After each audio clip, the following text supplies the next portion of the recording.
कार्यक्रम में हमारे आज के मेहमान हैं श्री अग्रिम जसोला, जो कि निदेशक हैं Himalayan institute of technology Dehradun में। और आज हम आपसे बातचीत करेंगे कि जो आर्टिफिशियल इंटेलिजेंस है, कृत्रिम बुद्धि जिसे हम कह रहे हैं, उसका विभिन्न क्षेत्रों में और ख़ास तौर से कृषि के क्षेत्र में किस तरह से इस्तेमाल किया जा रहा है, भविष्य में क्या संभावनाएं हैं इस क्षेत्र में, किस तरह का व्यापक बदलाव हमारी कृषि में आ सकता है।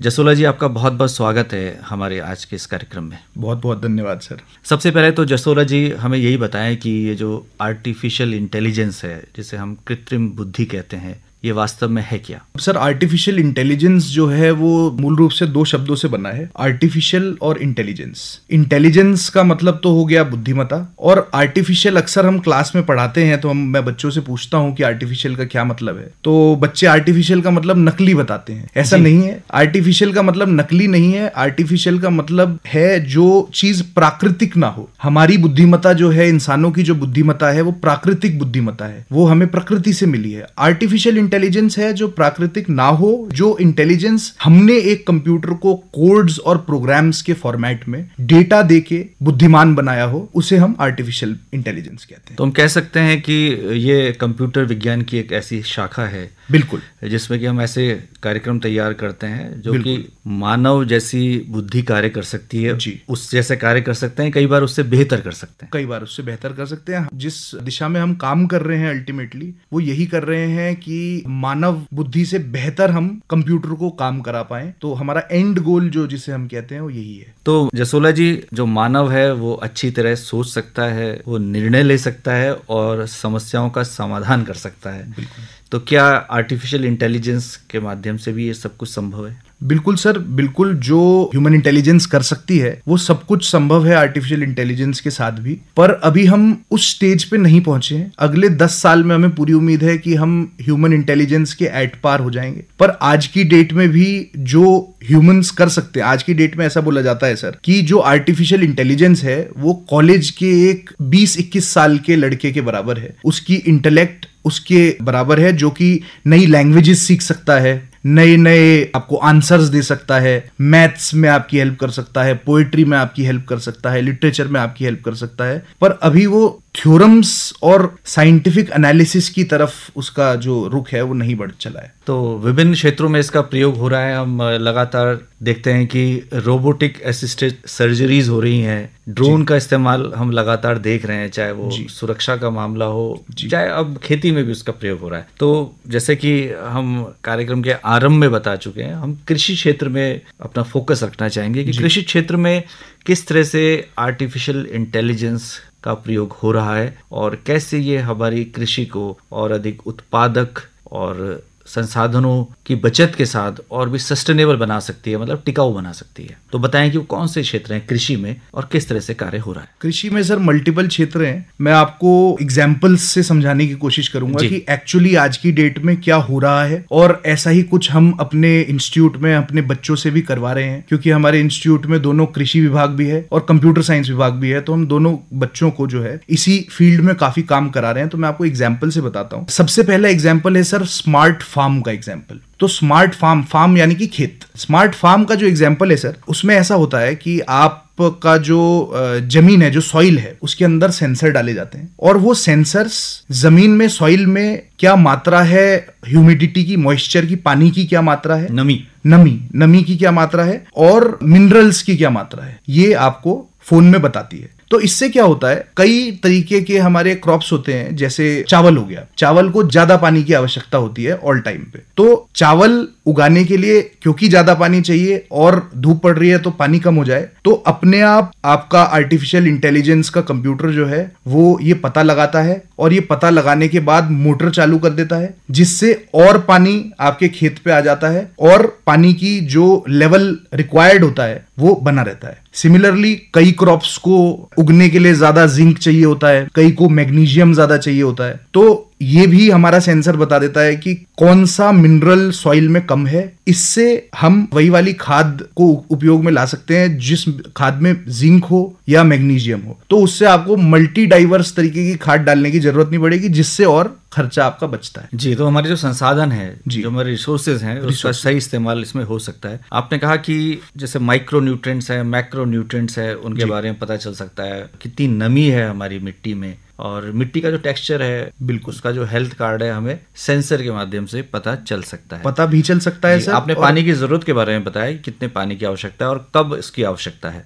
अब हम जानना चाहेंगे, प्रिसिशन फार्मिंग कहते हैं उसको, सटीक खेती, जिसमें बीज बोने का समय, उर्वरक देने का समय, पानी देने की मात्रा और समय का प्रबंधन बेहतर ढंग से किया जा सकता है। तो क्या हम इस दिशा में आगे बढ़ रहे हैं आर्टिफिशियल इंटेलिजेंस की मदद से? बिल्कुल सर, प्रिसिशन फार्मिंग की तरफ हम बढ़ रहे हैं। प्रिसिशन फार्मिंग में सबसे पहले आपने बोला बीज बोने का समय, जैसे आपने इससे पहले भी बात करी कि ड्रोन्स आ चुके हैं हमारे पास। तो ड्रोन्स फ्लाइट लेते हैं, कैमरे से फोटोग्राफी होती है पूरे खेत की फोटोग्राफी होने के बाद ये देखा जाता है कि किस टाइम पे जो है सही समय है बीज बोने का, उस टाइम पे बीज बोया जाता है। उसके बाद वाटर जो आप देने की बात कर रहे हैं, उसमें अगेन मैं वही बात करूंगा, सेंसर लगा दिया जाता है सॉइल में सेंसर लगाने के बाद मैंने एक आपको बात बताई थी राइस की, जिसको ज्यादा पानी चाहिए। जिस क्रॉप को हमें प्रिसिशन से फार्मिंग करनी है उसमें हम ड्रिप इरिगेशन का यूज करते हैं। तो सॉइल में सेंसर लगाने के बाद ये चेक किया जाता है कि कब नमी कम पड़ रही है। जब नमी कम पड़ती है तब ड्रिप इरिगेशन से ऑटोमेटिकली पानी हर प्लांट को पहुंच जाता है, नंबर 1। नंबर 2, प्रिसिजन फार्मिंग में एक चीज और आती है सर, जो हमने देखा है कि एक किसान को बहुत महंगा पड़ता है, वो है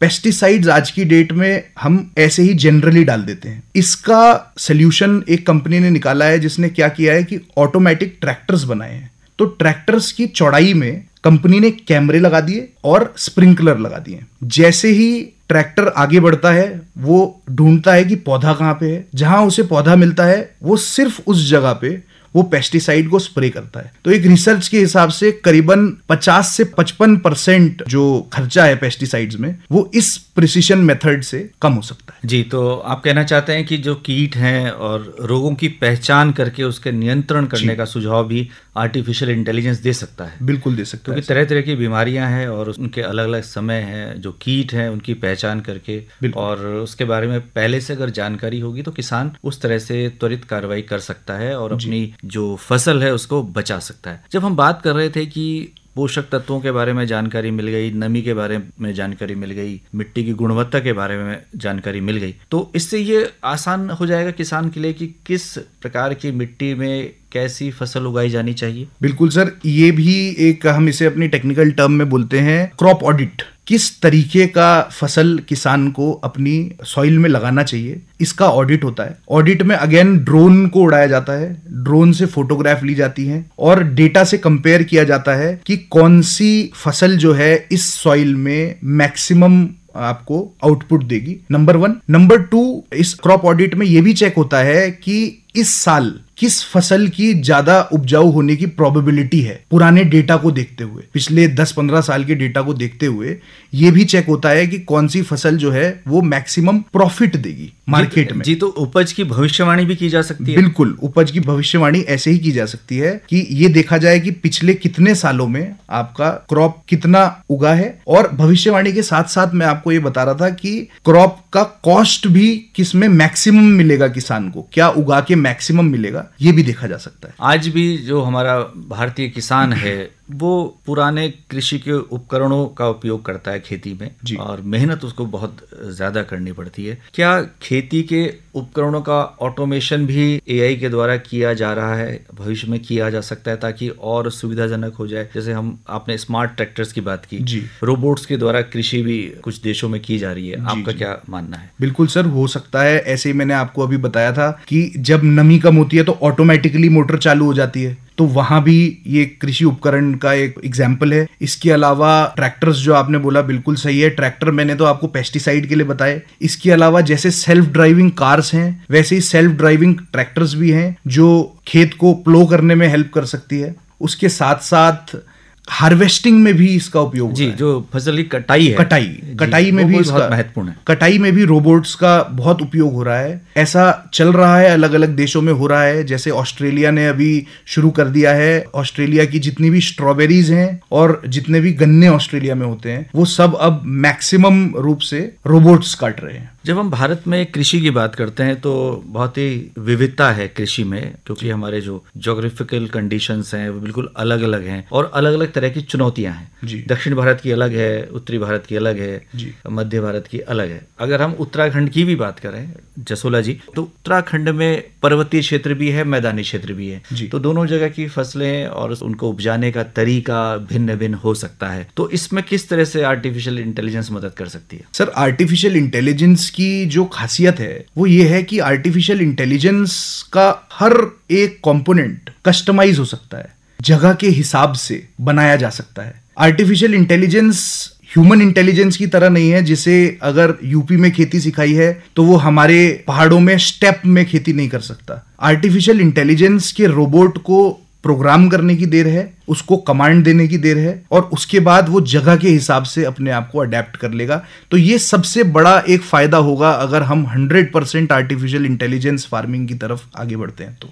जब हम भविष्य की बात कर रहे हैं और वर्तमान में भी हम सप्लाई चेन मैनेजमेंट की बात करते हैं अग्रिम जी, तो इसमें फसल की जो कटाई है, उसके स्टोरेज है, जिसे हम भंडारण कहते हैं, और विपणन, मार्केटिंग, ये एआई के माध्यम से और सुगम हो सकता है? बिल्कुल हो सकता है सर। और मैं आपको बताऊं, एग्रीकल्चर के अलावा बाकी जगहों पे ये चलना शुरू हो गया है। जैसे स्मार्ट फैक्ट्रियां कई कंपनीज इस्तेमाल कर रही हैं, वो अपने वेयरहाउस में भंडारण करती है स्टॉक का, और जैसे जैसे स्टॉक जाता रहता है उस हिसाब से आपका आर्टिफिशियल इंटेलिजेंस आपको रिपोर्ट बना के देती रहती है। ये बताती है, जिसे हम बोलते हैं पेरिशेबल प्रोडक्ट्स, जो कि जल्दी खराब हो जाते हैं, वो प्रोडक्ट्स का सप्लाई चेन आज की डेट में कंपनियां कर रही हैं। तो वही हम छोटे लेवल पे भी ला सकते हैं और भंडारण में भी उसका उसी तरीके से उपयोग हो सकता है। इस सब के लिए बहुत जरूरी है कि हम लोगों को जागरूक करें, नई तकनीक के बारे में बताएं जी। तो हमारे किसान किस तरह से जागरूक हो सकते हैं अग्रिम जी? यदि हम डिजिटल प्लेटफॉर्म की बात करें तो इसमें जो नवीनतम तकनीक है और जो बाजार की जानकारी भी हमारे किसान भाइयों को मिल सकती है। बिल्कुल सर, बाजार की जानकारी मिल सकती है। ऐसे पोर्टल बनाए जा सकते हैं जिससे बाजार की जानकारी मिले। ऐसे पोर्टल बनाए जा सकते हैं जिनसे पता चले कि कौन सी फसल लगाने पे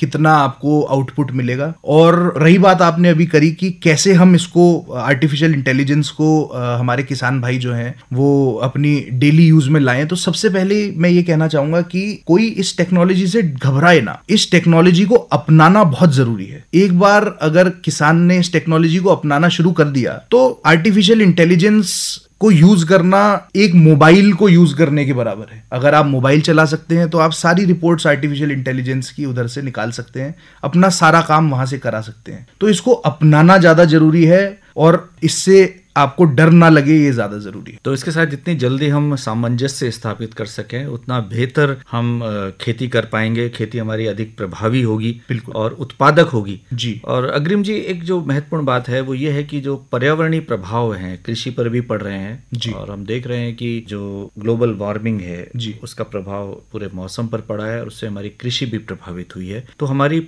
जो कृषि है वो पर्यावरण की दृष्टि से भी टिकाऊ हो, सस्टेनेबल हो जी, इस पर ध्यान रखने की जरूरत है। क्योंकि जब आप पेस्टिसाइड्स का इस्तेमाल करेंगे जी, इंसेक्टिसाइड्स का इस्तेमाल करेंगे और वो सही मात्रा में करेंगे जी, तो संभवतः हम पर्यावरण को ज्यादा नुकसान नहीं पहुंचाएंगे। बिल्कुल सही बात है सर, क्योंकि जैसे मैंने आपको बताया ट्रैक्टर का जो पेस्टिसाइड ट्रैक्टर वाला एक यूज केस मैंने आपको बताया, तो अगर उन ट्रैक्टरों से आप इमेजिन करिए हर जगह पेस्टिसाइड डाले जाएं तो, और बिल्कुल उसी मात्रा में डाले जाएं जितनी पेस्टिसाइड की जरूरत है, तो पेस्टिसाइड का वेस्टेज नहीं होगा, सॉइल इनफर्टाइल नहीं होगी और पर्यावरण को ऑन अ होल हम ज्यादा बेहतर बना सकते। तो अग्रिम जी, आज आप इस कार्यक्रम में आए और बहुत ही महत्वपूर्ण बातें आपने हमारे साथियों से की, खास तौर से कि वर्तमान में किस तरह के प्रयोग एआई के माध्यम से कृषि क्षेत्र में हो रहे हैं और भविष्य में क्या संभावनाएं हैं। और ये भविष्य बहुत ही उज्जवल दिखाई देता है यदि इसका हम सही इस्तेमाल करें और हम अपने संसाधनों की बचत कर पाएंगे। किसान की जो आय बढ़ाने की हम बात करते हैं उस क्षेत्र में भी हम काफ़ी आगे बढ़ सकते हैं।